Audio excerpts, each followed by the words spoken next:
I was just about to head out for a little ride, and I thought before I do, I will show you my new rad hoses.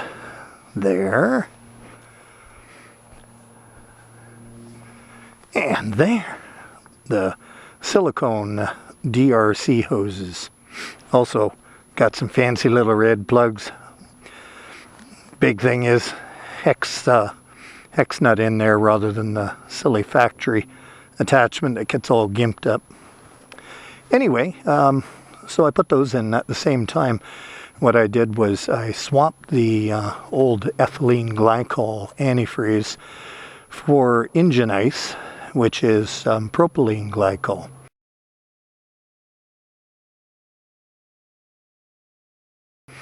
And the reason I did that is because I think, you know, when I've looked at all the information I could find on it, it seems to be better in all respects than ethylene glycol. Plus, it's not a deadly toxin, you know. So I don't want to be part of someone's pet dying because a drip of or an ounce of antifreeze leaked out, and then, you know, you don't notice it, and it's so sweet and tasty to cats and dogs, and all it takes is an ounce to kill them. A slow, painful death. I know my cat died like that a few years ago. But anyway, so I think that that's a positive move.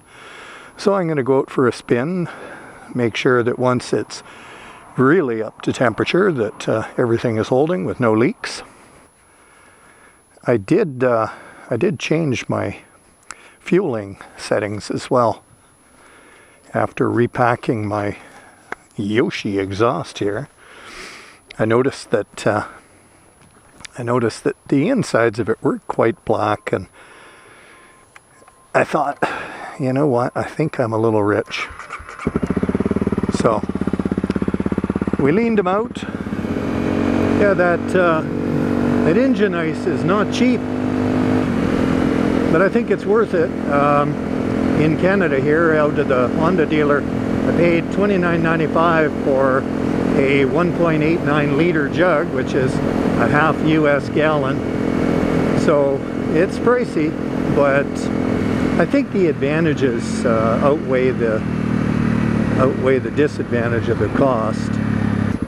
You know, for the same reason that I don't like using insecticides on the garden, and I only plant fruit trees. No, actually I plant fruit trees. I only plant fruit trees that don't require toxic sprays. So the only spray I'll ever use is dormant spray, oil and lime sulfur. And anyway, that aside, the upshot is that I don't like being a part of the problem in today's environment. Killing cats and dogs and killing the bees.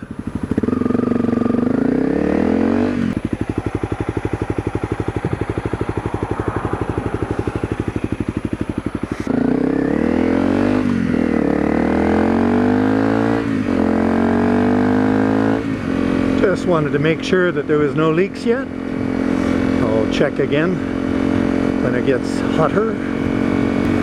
At first I thought, gee, I don't know whether I want the bling of red rad hoses, but actually I quite like it.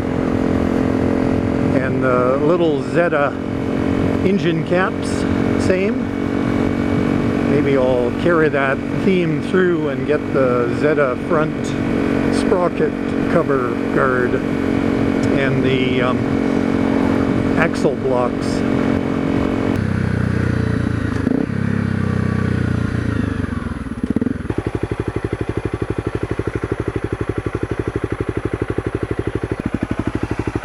Okay, so everything looks good. No leak on the rad cap or the hoses, and it's definitely warmed up.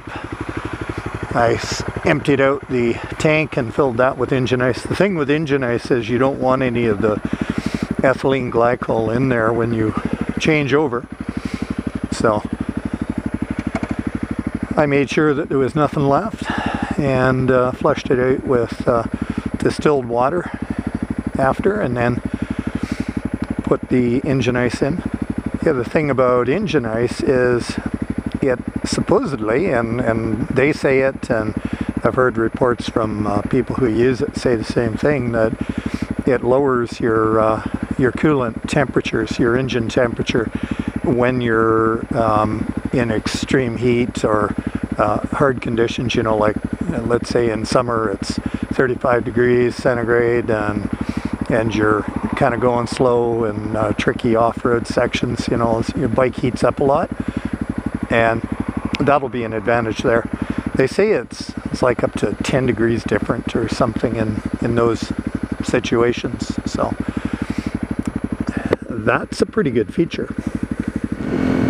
So the other thing that I'm doing today is I'm testing out my new fuel settings, and they seem to be good. So now I'm leaner than the Dobek defaults for stage 1 mods. Throttle response is good, and the power is excellent. It still pulls good and hard. And I will be running cleaner and having better fuel economy this way. I put in a new spark plug not that long ago too, a couple weeks ago, something like that. And that was another indication I was running a bit rich. You know, the plug wasn't that bad, but you know, around the like the strap electrode and the center electrode were fine, but at the base of the center electrode and on the rim of the plug there was a little bit of a bit of carbon buildup there. So it's a good indication that you're a bit rich.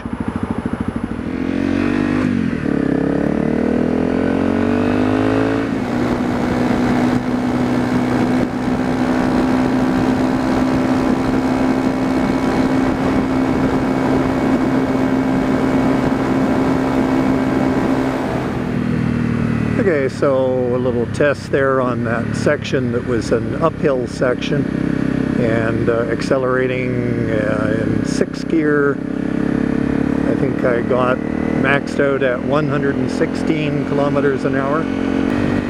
So I think the settings are okay.